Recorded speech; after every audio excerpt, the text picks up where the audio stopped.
From your favorite source for Chicago White Sox talk, delivering news, interviews, analysis, and more. This is the Sox Machine podcast with your hosts, Jim Margulis and Josh Nelson.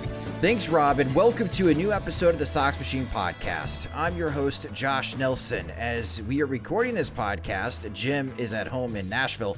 I am in Cincinnati.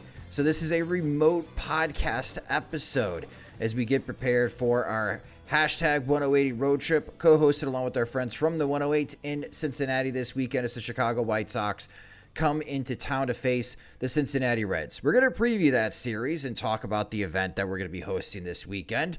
But there's also some White Sox news to recap. They finally won a series. They finally won back-to-back games. They had a mini winning streak there, but unfortunately, they lost the getaway day when they had a chance to sweep the Minnesota Twins. Again, we'll recap that particular series. And Jerry Reinsdorf speaks. It's been a while since we've heard from him as he plays his greatest tracks in a recent press conference, or I should say a panel about sports business out in Los Angeles. So let's go ahead and get this episode started, this special edition remote episode. And joining me is the managing editor of SoxMachine.com. It's Jim Margulis. And Jim, hello from Cincinnati. And it was a lovely drive from Chicago. And we are going to have absolutely awesome weather. Have already been here. It's in the mid 70s. It's going to be the mid 70s, maybe hit 80 over this weekend. And I'm pretty pumped for this weekend's event. That doesn't sound like chilly weather to me. No, it is. I would not consider that chilly weather. Now, everyone's been telling me I got to get the Skyline chili. And you know what? I'm going to do it. I'm going to do it for the clout. So if you follow us on Twitter, we're at Sox Machine. I'm at SoxMachine_Josh. On the Instagram as well. Those are our handles. So I will videotape myself. I don't think I'm going to get the plate of chili, though, because the chili and I assume a pound of shredded cheddar cheese on top of spaghetti doesn't sound appetizing, but I do like myself a chili dog. I think that's the vessel I'm going to go in the direction when it comes to the Skyline chili, Jim. Don't you have to do the pasta, though? I mean, for the true experience. I can't. It's too weird. Chili on spaghetti. It sounds really moist. Like that's the word that comes to mind. Oh, God. Just some moist chili on some moist pasta with some moist cheese. Moist. Oh, man. As our podcast listener, I think our average listen is going to be way lower because people just turn it off when I kept saying moist. It's getting there. It is getting there. But a lot of White Sox fans are arriving on Friday, so we're having two meetups. So if you're listening to this and you decide, you know what, I'm going to change my mind, or I was planning going to Cincinnati, but I forgot to tell Jim and Josh that I'll be there this weekend. So we're having two meetups. So Friday, the meetup is at a bar called the Holy Grail Tavern. It's literally across the street from Great American Ballpark. We're going to start meeting up there around 4 p.m. Eastern time because, again, Cincinnati is in the Eastern time zone. So you'll have to get adjusted for all those coming from Chicago. And if you arrive late, you arrive late. We're just going to be hanging out. We're all learning here as far as what Cincinnati has to offer. And then we'll be meeting up at another brewery on Saturday just down the street as well. We have some table reservations. And again, we will plug these on social media through at Sox Machine, at Sox Machine_. And also follow our friends at From the 108 as well on Twitter as we push out that information, and also the post-game plans as well. As if you got a chance to attend last year's road trip in Minneapolis, the post-game was a lot of fun. And we'll talk more about the White Sox and Red series here in Cincinnati later in the show. But when it comes to White Sox news, Jim, you know, for this midweek podcast, there's actually quite a bit to talk about when it comes to the White Sox news. And we'll get into the White Sox making 11-player roster move, which has got to be some type of record. But Jerry Reinsdorf, Jim, he spoke on a panel about sports business with, I believe it was Rachel Nichols that was hosting it. And Jerry Reinsdorf continues to play his greatest hits from the mid-90s.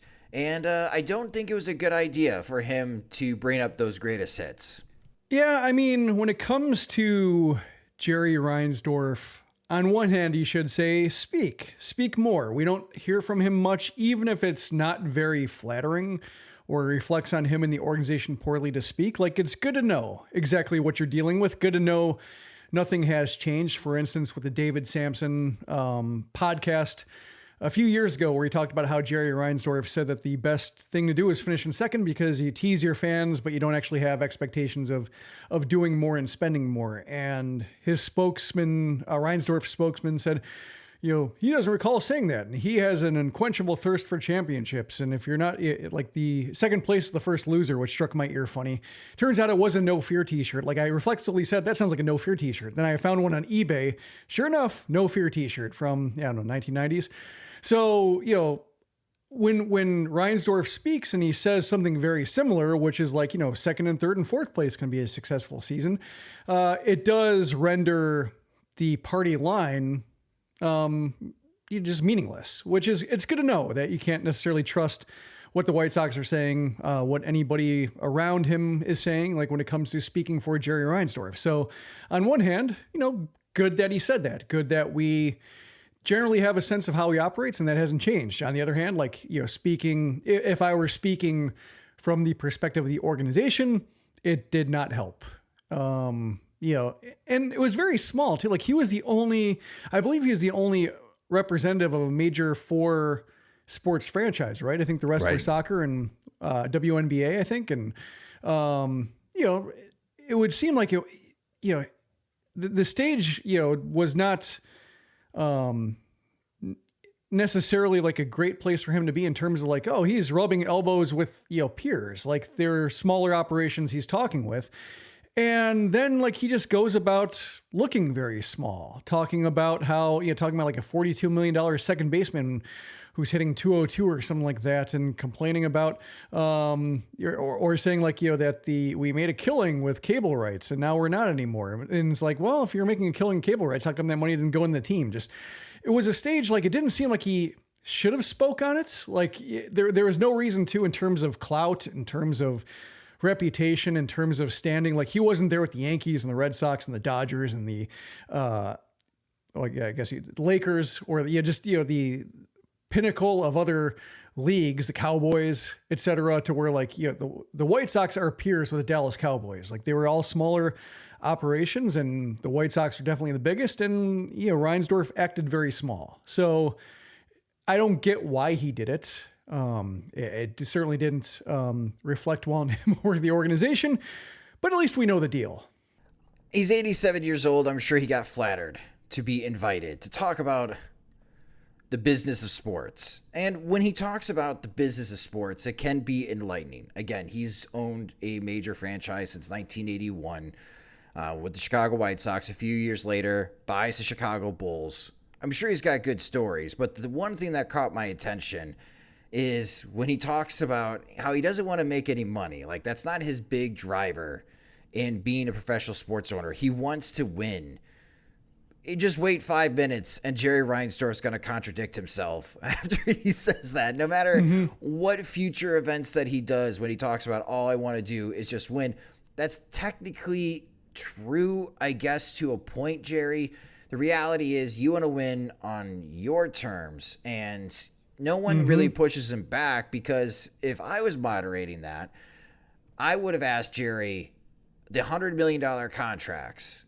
Pittsburgh Pirates just signed Brian Reynolds to a $100 million contract. Your organization throughout your tenureship has not done that. You're one of like 3 remaining.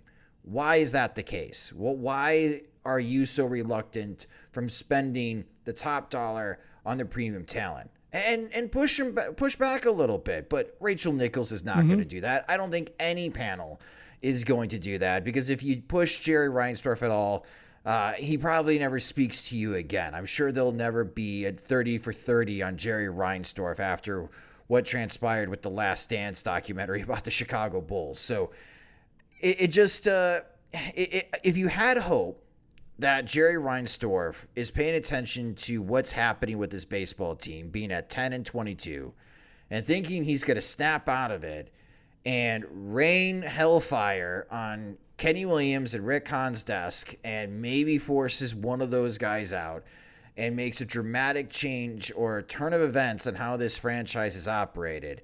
From that panel earlier this week in Los Angeles, I think all arrows point to Jim. That's not happening. Yeah, and he also, he's not in, being on a panel where he was the only MLB or NBA owner on that panel, like he could rehash the line that he mentioned in Lords of the Realm, where he talked about how baseball is the only industry where I have to pay someone what my dumbest competitor pays. And, he back in that book, which covered like the 80s and the 90s and, Reinsdorf's role and collusion and the strike and whatnot. And, he was very, like when he arrived on the scene in the 1980s, like he was pretty shrewd in terms of like figuring out like some ways to pay players through arbitration, guarantee them slightly more, but then ultimately cap their pay that owners ultimately like followed his lead on. Like he had some fresh ideas to help suppress the cost of labor that were legal or like above the board, even if questionable. Like then collusion happened, that certainly wasn't legal, and they certainly got smacked down for that. But he had some ideas in terms of what other owners hadn't thought of. But the game has passed him by. Like, he's no longer on equal footing with those. It's kind of like the Wilpons with the Mets, late in their tenureship after the Bernie Madoff thing where they lost, a lot of their fortune and just they were small. The big markets, small-minded owner. In the case of Wilpons, it's plural, so owners. But that's kind of what we're looking at here. And he's still operating in the case of like, that, free agents are, inefficient spending and irrational spending. And I think Dan Bernstein said, like, sports is irrational. Like, there's no reason why we should have our happiness and interest be at the mercy of people who, don't listen to us or we have no control over. We have no control over Tim Anderson swinging at the first pitch with the runner on third, and a breaking ball that's low and out of the zone, and that makes us unhappy. Like that's not rational. We should invest our emotions in something that we have direct control over. But that's the game. It's about entertainment. Entertainment sometimes requires risks, and Reinsdorf does not have the appetite to take them. So if he had a better front office, like, and that's the other thing that's counterintuitive is that, if he wants to win under certain circumstances only, like the line I always come back to is the Cigar Aficionado profile from 1995, where he said, throughout the fall and winter, he was still driven by the dream to create a World Series winner in a business climate that made sense to him. And I imagine that's like Cigar Aficionado talk for cheap, given, what the magazine's clientele is, that, it's a case of throwing a little bit of shade there in 1995. But, if he were truly mindful of that and wanted to win, had the appetite to win, he would look like the Guardians, or he would look like the Rays, just, firing Rick Hahn and Kenny Williams, overhauling the front office, because even if you order up an army of analysts like the Rays have, like that's still cheaper than paying that $100 million contract he doesn't want to pay. So like there are ways to have that fervent desire to win that does not involve spending money. He's comfortable. Like he doesn't see any reason. Like the money's coming in, the franchise value is going up more or less. Maybe there's a little bit of a blip right now with the economy being weird and everything like that with the RSNs, but just like he's made, I don't know how many, how many fold on his initial investment to where like, who cares about the year-to-year fluctuations in value? It's just he's comfortable, and he's 87, set in his ways. He's won a World Series. He's won 6 titles in the NBA. Like he's got what he wants. Most of the time, somebody in that position, if it were just a job, like a normal CEO job, he would retire. Like he'd say, like, my heart's not anymore. The shareholders would say, like, give it up. You'll be like a at large, you'll be CEO at large, or like advisor, consultant, that sort of thing. But given that he's the chairman and has controlling interest, like nobody can oust him, and just everybody on the board is pretty much as old as he is. So like it's stasis. Yeah, I think the youngest person on the board for the Chicago White Sox out of not the minority owners, but the board is like 75 years old. last I checked. Yeah. It's a bunch of old white dudes that are on the Chicago White Sox board. And obviously, it's not going to make anyone feel better. So, again, Jerry Reinsdorf speaks, and you talk about what the White Sox front office and the risks that they take. They've taken a lot of risks this week. Maybe a move that really smells like desperation. Before the Twins series, they made 11 roster moves. They sent out Oscar Colas and Lenyn Sosa. Then Lenyn Sosa's got to come up. So, really, they made 12 roster moves this week as 13. Jake Burger went on the injury list. What was the 13th? Well, no. Well, Burger coming back or Burger going in the IL would be a roster move. Then Sosa coming up would be another roster move. Got it. Okay, so a total of 13 roster moves in the last 3 days. I'm saddened Jake Diekman has been DFA'd. I think we could spend just an hour on all these roster moves. But with all these roster moves, and obviously Tim Anderson returning and Hanser Alberto returning, we knew that they would be returning for this series.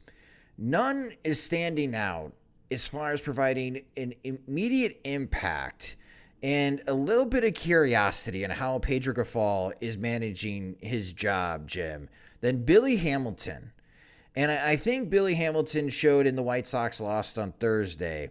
He can't hit. However, God, no. In late game situations, 8th or 9th inning, him pinch running can really change the momentum and how those high leverage innings play out for the White Sox offensively, at least giving them a better opportunity in scoring runs late. What do you make of the usage of Billy Hamilton so far since he's rejoined the White Sox? I think by and large it's instructive. I would say in terms of like if something like the designated runner that they're trying out in the Atlantic League this year would ever come to Major League Baseball, you have some idea of what kind of impact he can make. On the other hand, watching his 2 at-bats on Thursday, today, where he's has to bunt because he doesn't like his chances of swinging the bat, pops it up with 2 outs. It wasn't even like a squeeze of the 1 out where he can, somebody else can, he's passing the buck to somebody else. Nope, it was a 2 outs and he popped it up. Then just the second at bat, has to swing the bat, strikes out, non-competitive swings. When Hamilton made the difference when he scored that insurance run on Wednesday, I saw a lot of tweets saying like, oh, he should have been on the roster all year. Why didn't he break camp? And then like those 2 swings or those 2 at-bats were why? Because there's a very limited function he serves and it's really cool when it works. But as we're seeing with like Pedro Grifol and his late inning moves to try to protect leads where Gavin Sheets goes out and Adam Hazley comes in, because the state of the bullpen is uncertain right now, and also because like the White Sox offense is banged up and isn't great at supplementing leads, Grifol's adopted, I should say, this very conservative mindset in terms of like we have to protect these leads. So Gavin Sheets goes out like the 6th or 7th inning, Adam Hazley comes in, and then because Reynaldo Lopez gives up a game-tying homer, I made a joke on Twitter saying that defensive replacements who have to hit for themselves in high leverage situations later in the game should wear like a different jersey, like in soccer or something like that. Just like a bright fluorescent jersey, or kind of like in a war zone to where it's just like, here are the UN inspectors. Take it easy on them because they're not supposed to, they weren't part of the original plan here. But we've seen that a lot this year with Grifol, just defensive replacements having to hit for themselves because the bullpen ruins the original plans, or because you have to hold on to your butts when the White Sox have 1-run lead because it's not going to get to 2 runs unless something crazy like Billy Hamilton happens to where he can score that run by moving from second on a grounder to short. It takes special circumstances for the White Sox to pad a lead like a normal team. So on one hand, Hamilton helps, but on the other hand, like if the original plan doesn't work of Hamilton scoring and Hamilton has to hit for himself, it is not good. He's very much a single purpose kitchen implement. And if you, if you have room in your cupboard or a counter, like fine. But if you're working in a very cramped space and you need every possible roster spot to maximize every roster spot, like he is not it. Pedro Grifol, in our last episode, I referenced Shark Tank. I am out.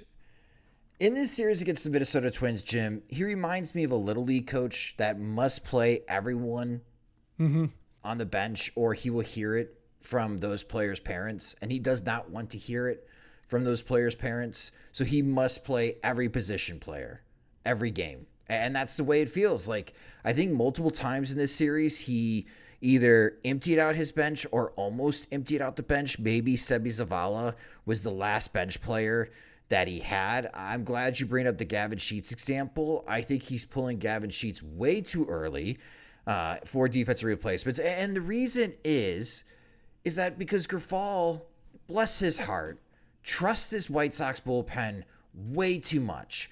And I get it, right? As a manager, you want to show some faith in that unit and prove it to them that with my decision-making and the way that I'm handling the position players, I'm counting on you guys to do your job. At some point, he needs to start hedging as a manager. And I'm making this move, preparing for the bullpen to not do their job. If they do their job, then I still have these moves in my back pocket for the 8th and 9th inning. But I think he's just a little too aggressive right now, pulling position players or putting in defensive replacements in the 6th and 7th inning, which, Adam Hazley is a better outfielder, Jim, than Gavin Sheets. But Adam Hazley can't jump 10 rows into the bleachers to rob home runs, and that's a big problem. What if he could? If only he could. But that's a big problem with this White Sox bullpen. It's just you can't trust him. And as you point out, when they blow up, it just blows up all of Grifol's plans. And I feel like as a rookie manager, he's showing a little too much faith in the White Sox bullpen. Well, it's funny you mentioned that, he's showing too much faith. Like, you could say, if you're trying to appeal to Grifol to change his ways, you could say, like, one way to show faith in your bullpen is by not going to the defensive subs super early, because like you don't need every ounce. Like, our bullpen's good enough to where we don't need every ounce of range in right field to get through an inning, to get through a 7th inning. Okay, interesting. Like, I could see it that way, to where like you can get the strikeout, you can get the easy to catch contact in right field. We don't need to max it out in the 7th. In the 9th, sure. When if the player has to come to the bat in the 10th inning, sure, you can plan around that. Like, or you can't necessarily plan around that, but just like that's a case where you had 3 outs to get. Bullpen didn't do his job. When we're talking about like 9 outs, and we're talking about that spot in the order, definitely coming back up to the plate and losing your flexibility because Adam Hazley got subbed out. He caught one ball, or did he catch it, or did Luis Robert catch it in front of him? Another case where like Robert did not call for it. Like, now Robert's nearly run into Eloy. He's nearly run into Gavin Sheets. Now Hazley, like, he basically just, everybody's learning like that. He just works in silence, like a monk or something like that in center field. But that's kind of how I'd look at it, is just, when you're going to the defensive subs that early, you're not showing much faith in your bullpen. It reminds me a little bit of like just trying to like stack up all these dominoes in a perfect order for this very long, satisfying roll of clacks, and then there's just like a dog walking around that all of a sudden can knock it over any time and make you start all over again. And that's kind of what it reminds, like the bullpen, or just like the White Sox in general, are that big clumsy dog that's going to make you wonder, why did you overthink this? Why did you think that you could possibly arrange all these things perfectly over the course of 15 minutes before the dog came and knocked everything over? So that's kind of how I look at it. Is just, he's overthinking it because this is his first job. It's gone terribly, and you don't want to be asleep at the wheel. Like, I understand the impulse. He can't be playing out there, but he can mash every button to try to get wins for his team and try to put players in the perfect place to succeed. But when you only have 4 bench spots, and when you only have like 4 available relievers in a certain game, like, your moves are finite. So you can't like sub Gavin Sheets back in if he's subbed out, which he knows, but I think like just his frame of reference looks like it's, he's thinking about like 1 inning when maybe he should like think of 3. And what happens if this batting spot order comes around again and we need that run? Do we really want Billy Hamilton hitting? Do we really want Adam Hazley hitting? Could we have gotten by with Sheets in right field for 1 more inning? That sort of thing. Yeah. I would just recommend that he waits until the top of the 9th inning, especially when you're playing these home games.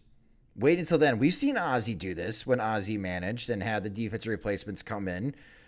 That's more common. I feel like sending out defensive replacements, swapping out guys the 7th inning, it's just too aggressive. And it just, again, it gives me the feeling that he's a little league coach right now. He's got to play everyone on the bench every single game, when I hope he moves away from that. Again, I understand the defensive replacement strategy. I understand using Billy Hamilton to pinch run for someone like Yasmani Grandal when it's a one-run game and you want that extra run. You can send out Sebi Zavala to catch in the ninth inning. But we'll see in how Grifol handles this moving forward. But that's one thing that I've noticed as of late is he is very aggressive in using the bench players. And it's putting the White Sox in some odd spots, especially late in two games. Let's talk about something positive that caught my attention. Eloy Jimenez is starting to get on track for the White Sox, and he is again showing some life. We've seen this before earlier in the season. He had a monster series in St. Petersburg, Florida, against the Tampa Bay Rays, and then went quiet again. But in the last week, Eloy Jimenez is 12 for 24 hitting, Jim, with 2 home runs and 8 RBIs. He's got 3 walks, and he's got 3 strikeouts. And this is really needed. If you want to nitpick on Grifol, again, his lineup construction is a bit odd as well as of late, but it definitely makes the decision-making a lot easier when Eloy Jimenez is actually hitting like a cleanup hitter, especially in the last week. From what you have seen from Eloy, is this something that is sustainable and he can maintain this type of hitting away from Guaranteed Rate Field as the White Sox embark on this road trip? You'd like to think so, but like the contact's getting louder. Like it's, it's consistently firm. Like even the ground balls have purpose to him. He's not rolling things over. So, when you look at his, swing profile and such, I was getting a little nervous about same-handed changeups. Righty changeups were giving him fits. I think they still are. Just, that's the one weakness I see, and the one way that I can see opponents like attacking him and getting some ugly swings, getting some top balls, grounders left side, double play balls, etc. But everything else seems like it's pretty firm. And I think the number of pitchers who have confidence in their changeup to throw it against righties is a pretty small portion of the population. So that's really the one thing that jumped out to me, is just he seems like pitches fading inside, doesn't cover those very well, gets way out in front, swings through them. But Hunter Green coming up throwing fastballs. Like, I think he can handle something like Hunter Green. It's I think Grayson Rodriguez was the guy who just worked him over with that same righty changeup. Pablo Lopez did as well. And those are the two guys who said ooh, that's a flaw. And once in a while it happens, but I think the number of pitchers who can do that is fairly small. So, as long as he can stay in the lineup, which, as we saw Jake Berger go on the injured list, as we saw, Tim Anderson, need a day off and then look like he should have had the whole day off afterwards. I don't count on anybody staying healthy on this roster, especially somebody who's been hurt before, but right now he looks like he's fully functional, and they certainly are going through all the other outfielders possible to where that's one fewer way he can hurt himself on the field, even if he plays it once a week, which he might. They're trying to keep him in the lineup, and he's trying to contribute. And so far that part's going well. It's just when you have a lineup like Thursdays, where the last 4 spots in the order are all hitting under 200, and basically after the 5th spot, it dries up in a hurry. And then if you swap out a guy for a defensive replacement, that gets, there's some bare patches up top. That gets messy. So, it's great that he's producing, because right now with Berger out and with Moncada, I guess he's going to be going on a rehab stint soon, but, can't count on him coming back yet necessarily. They're going to need it, because this lineup ends in a hurry.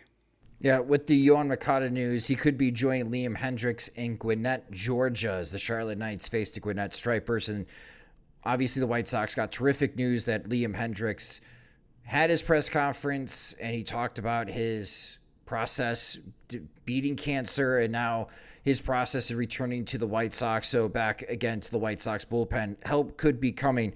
We'll see on how things go for Liam Hendriks. His body has already gone through so much to beat stage 4 non-Hodgkin's lymphoma.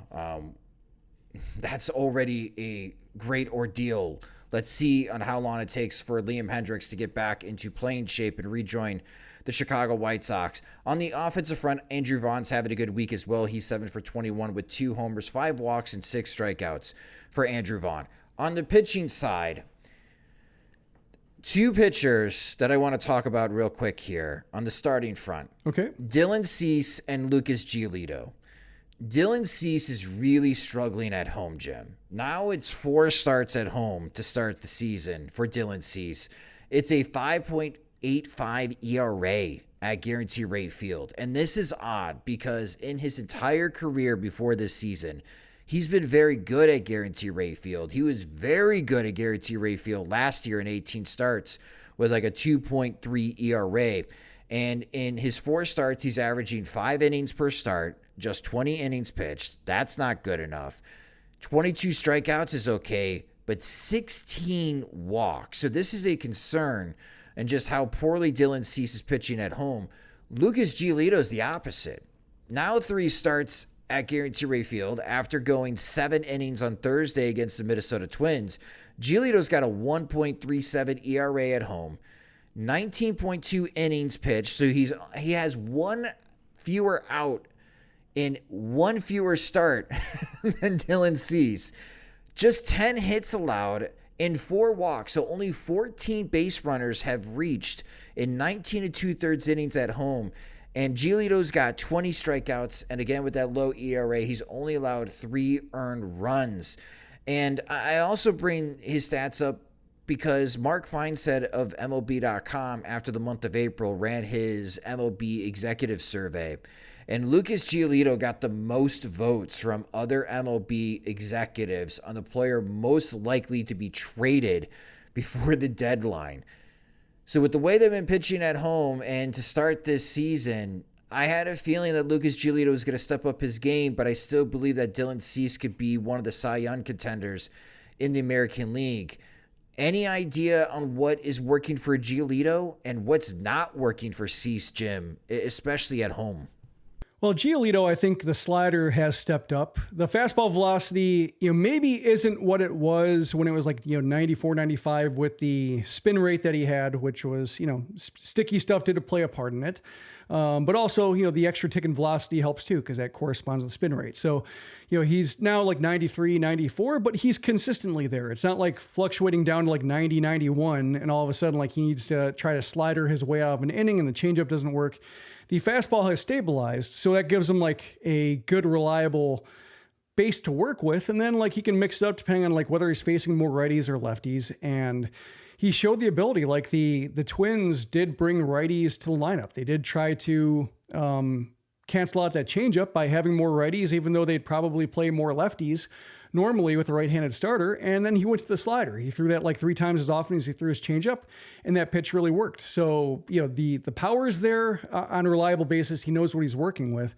And the slider has stepped up as like a nice secondary pitch. Maybe not like the Cease grade slider, but it's there. With Cease, it's I think he's dealing with a little bit of Giolito stuff in terms of like the power.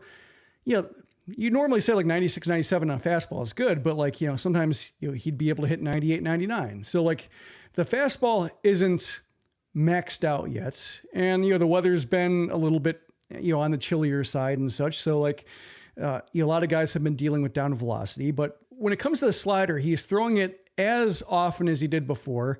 I think the league can plan for it a little bit better. And the command is worse. Like he's throwing less competitive sliders. He's getting behind in counts. Like it's a case where he's a little bit easier to plan for, whether it's because they know a little bit more about him and they know like, oh yeah, he will throw his slider 50% of the time. Or it's because like he's down 2-0 again and either needs to come back with a fastball or we're just looking one location. So the slider's still having nice returns for him, but not like best pitch in baseball returns like it had last year. So something needs to come up, whether it's the number of strikes being thrown, whether it's the fastball velocity, or whether it's just like the perfect execution of the slider that he had for long stretches of last year. I think to get back to like Cy Young finalist form. Otherwise, he's just kind of like a good, I would say like a third starter right now with his current form, like walking way too many guys and the strikeouts aren't elite. And it's fine, but when Lance Lynn is struggling, when Michael Kopech, although Kopech had a nice turn last time out, but like when you're not having that, when you're lacking like the other number 2 starter, you have like Giolito looking like a number 1 or number 2. And then you have like, Lynn's struggling, Cease is struggling, Kopech struggling, Clevenger is limited. Like nobody else is stepping up in terms of like, who do you definitely want starting a postseason game? And they don't have that other guy yet, who's allowing a Cease who's off his game to be hidden. Postseason. Yeah, playoffs. Well, I mean, the White Sox are 10-22. They did have a 3-game winning streak. They finally won their first series of the 2023 season. I will be joining our friends Dan Bernstein and Lawrence Holmes on 670 The Score on Friday. That's going to be around 11 a.m. Central Time. And I already know they're going to be asking me this question: what did we learn from this White Sox series win against the Minnesota Twins? And here's a preview of my answer, podcast listeners. I learned that the American League Centrals is worse than I thought. That's what I have learned, because the hysteria that's going on in New York, and I think it's a combination that both the Yankees and Mets, they don't have blazing starts to the season. And it is very clear on who the strong teams are in both the American and National League East divisions, and that is Tampa and Atlanta. And yeah, if I was a Yankees or Mets fan, I'd be sweating a little bit with just how well those two ball clubs in Tampa and Atlanta are playing this season. But I think the Yankees, if they were in the American League Central, sure, they're last place in the AL East. They would be like half a game behind the Minnesota Twins as we're recording this to lead the American League Central. So that's why I just find it a bit humorous and just the hysteria that's going on regarding the Yankees. But it also just points out, and I think even Jeff Passett at ESPN was just tweeting out just numbers and data that just back up on how terrible the AL Central is. I think the AL Central as a division has a winning percentage below 400 outside of the division right now, which is both baffling and believable. And walking out of the Wednesday night win for the White Sox, going down the tunnel and walking home, I had the thought that the Minnesota Twins are not that good of a team. The pitching is believable, and I think defensively they're solid enough where on the run prevention side, they could limit teams to 3 to 4 runs. This offense is incredibly top-heavy for the Minnesota Twins, and it is not consistent. And I think they could go weeks really struggling offensively to help support this pitching staff. And maybe they're a team that hovers around 83, 85 wins. But that might be good enough to win the American League Central, Jim. Like, that's what I have learned after this series win for the White Sox, is not so much about the White Sox, but as a whole for the American League Central, because, my gosh, look at how Cleveland is starting. We don't think highly of Detroit and Kansas City. Like, this could be one of the worst divisions that we have seen maybe in the last decade in Major League Baseball. Yeah, very likely. The Twins, I think, are decent, but when you look at the injury to Malley, when you look at Maeda being delicate, when you look at Joe Ryan running out of gas at 87 pitches, like he's somebody he's a really good starter, but not used to the grind or not used to being worked like a top end starter. Like, the Rocco Baldelli and the whole Wes Johnson era, they were much like, 5 to 6 innings, 2 times through, never a third time. If we can help it, and let's use the bullpen. The bullpen got overworked and starters went by the wayside and just all kind of fell apart on Johnson. And now we're seeing a little bit more depth in the rotation. Like Bailey Ober is a nice extra starter to have.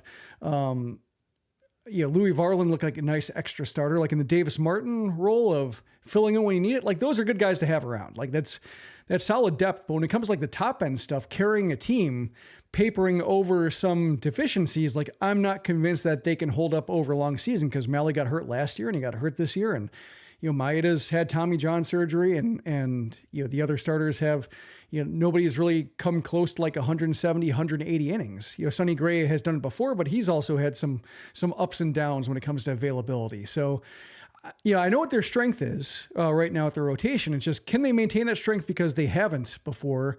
In case of like Gray and Maeda and such, like they're on the older side, or like, they're not on the ascent the way that Ryan is. And you'd expect Ryan to have to build up his workload. Like all these other guys are guys who have been around the block, and you wonder if they can hold it together. So I can see them hitting tough times. We've already seen the Guardians have tough times, with their rotation. They just optioned Zach Plesac down, and he looked like somebody who's going to be a fixture. So, they're having their own identity crisis a little bit. And the White Sox, like, digging such a hole is what's troubling about this. And losing a game they could have won, being 6 back instead of 8 back, like, they need those wins when you've dug that big of a hole. But the reason I don't count them out is just because this division could all be just, have a hard time escaping the tractor beam of 500 and getting away from like an 83 win projection, just because, the schedule is more balanced. So every team has to face the other strong teams more often. You can't pad your record with facing the Royals and Tigers a bunch of times, or the White Sox, if the White Sox are indeed this bad. Like there isn't a shortcut to 85 wins the way there was before, to where like you get to October and think like, oh, the Twins are good, or the White Sox, they can beat the Astros, or the Guardians can slug with the Yankees, and it gets tough to hold up once you realize like every inning is against a good team. You see what the shortcomings are. Yeah, it's just, I know it's May and we got a long way to go, and there's the trade deadline. Teams can improve. But I think the teams right now, if we have to look ahead in the crystal ball, they're going to have to improve the most. Again, we listed them. They're the teams in the American League East. Every team's above 500. They're all going to have to make impact moves before the trade deadline to stay ahead of one another. The National League East, the Miami Marlins are being pesky right now. We know that Los Angeles, as far as the Dodgers especially, they're never quiet at the trade deadline. Same thing with the San Diego Padres. So I just don't see any of these teams drastically getting better as the season progresses, even like maybe from a White Sox perspective. So the bad news is that the White Sox are still 12 games below 500. They're 10-22. The good news, the division's bad.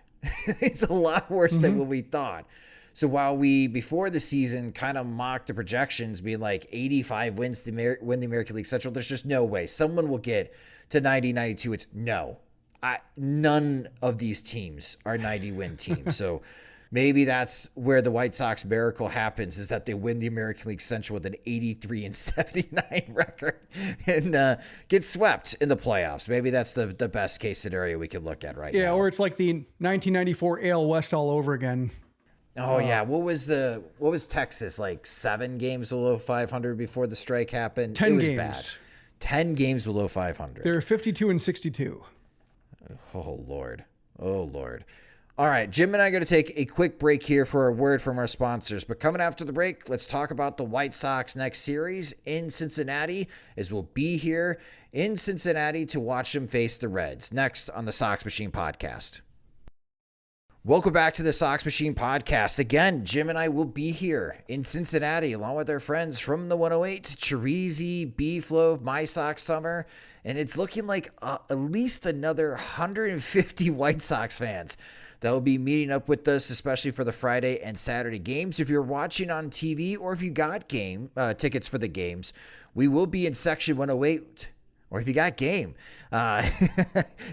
we'll be in section 108, which is right by the left field foul pole. So opposite of Gary T. Ray Field for this 3-game series between the White Sox and the Cincinnati Reds.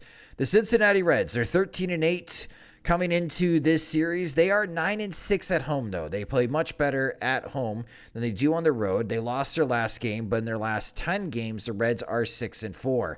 Offensively, nothing to write home about. This is a bottom 10 unit for Major League Baseball. The Reds are 22nd in team OPS. They're at 679.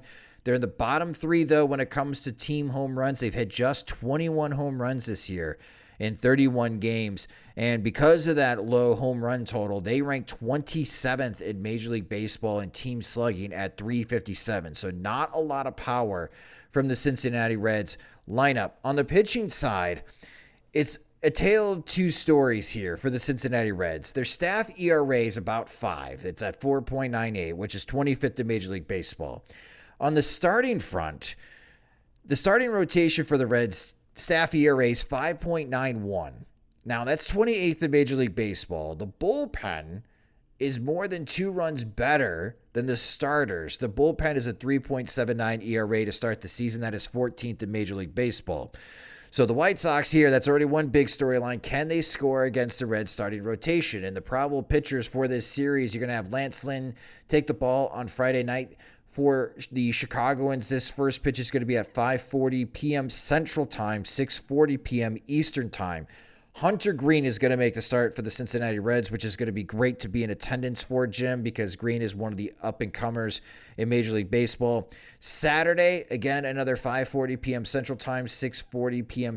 Eastern Time start. Mike Clevenger will take the ball for the White Sox against Nick Lodolo, who is a lefty for the Reds. And then on Sunday, can Michael Kopech repeat his excellent performance at home? On the road this time, he'll be going up against Luke Weaver of the Reds. That game is going to start at 3:10 p.m. Central Time. It's a later start on Sunday because of the Flying Pig Marathon that's happening in Cincinnati this weekend. Jim, as I broke it down here as far as the series, like the big numbers, obviously one, I can't wait to see you and meet up with everybody in Cincinnati. But I feel like for the White Sox, if they're going to win another series, this Friday night game between Lance Lynn and Hunter Green, I think could be an excellent pitching matchup, especially if Lance Lynn continues to throw the ball better, especially early in the start. And I can't wait to see what Hunter Green brings against this White Sox lineup. When I saw the probable pitchers lined up with Hunter Green going first, I was like, yeah, all right. Like that's somebody you want to be in attendance for.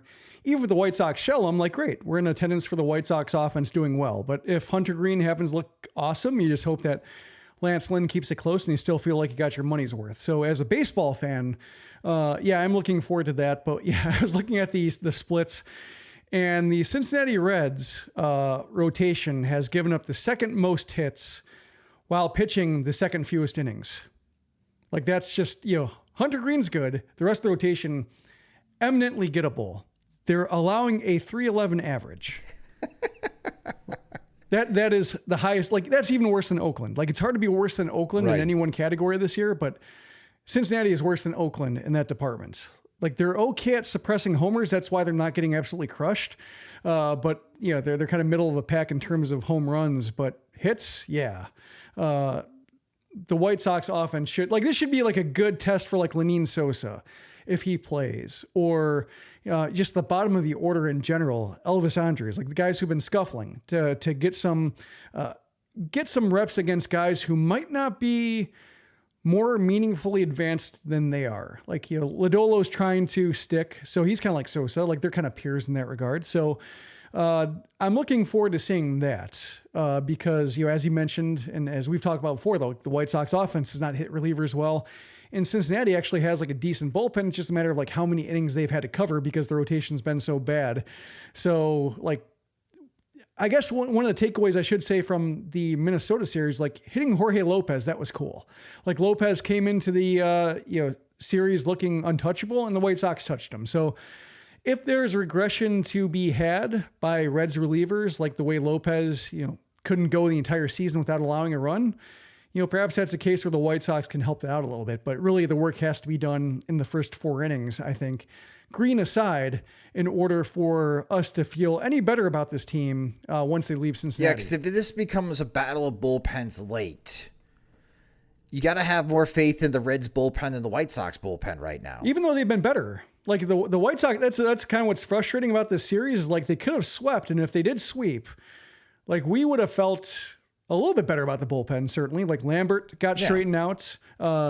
Santos, he did a good job in his first like real tough situation. Middleton closed out a game with minimal issue. Lopez, I think, is like the big question mark because Grifol keeps throwing him out against like the best hitters on the other team when I don't think he's that guy. And then he had Alex Colomé coming in and pitching the 8th inning of a high leverage situation for some reason, like when he's probably washed up. So like, that I didn't get. And then when he came in again, like it was a 12th inning, all the other relievers had been used. Like, yeah, I get it. But Colomé in the previous situation did not get that. But the other relievers, like the guys you figure are going to be around, they're all looking better. Now it's just a matter of like, can the White Sox actually provide a 4-run lead? So like,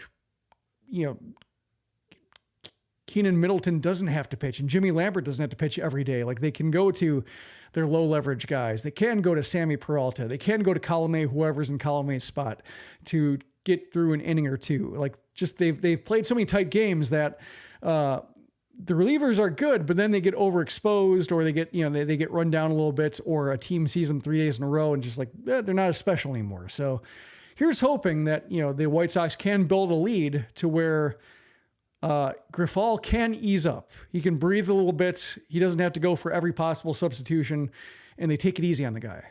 Yeah, I think you hit it right in the head, Jim, that the first 4 innings is going to be critical for the White Sox, especially offensively. They should score Saturday and Sunday. There's really no excuse. They should be able to put up some runs to help support Clevenger and Kopech. Lynn's got a tough test, man. He cannot dig the White Sox a hole, especially against Hunter Green. And that's going to be the tricky one. But if the White Sox can find a way to win on Friday, which on paper I would say the Reds would be the favorite in that game, then you're looking at another opportunity to possibly sweep. And after the horrendous April that the White Sox had, the first week in May, if you can go at least 4-2, okay, that you're starting to build better vibes. And then you got a 4-game road series in Kansas City, and that team's got they got a lot of problems going on with the Royals right now. Like that could be another winnable road series before you come home. And then you got the Astros, in which the Houston Astros are playing much better baseball as of late, even though Jose Abreu might not be during that Mother's Day weekend. So I still think like they got to stack wins. When you're 12 games below 500, if you double your win total, you're still below 500 in this part of the season in early May. You got to stack wins. And this is another series that I think the White Sox can win. But they just got to prove it, especially the offense. The offense has to take advantage against this really poor Red starting pitching. Yeah, it's 4-2 does not sound impressive. They have to go 4-2 for a while. They do. So it's Pedro Grifol thinking about 7 to 10 days. Like that's going to come in handy right now, because if you look at the standings as a whole, 10-22, and when they were 7-21 and 250 winning percentage, that looks daunting. So,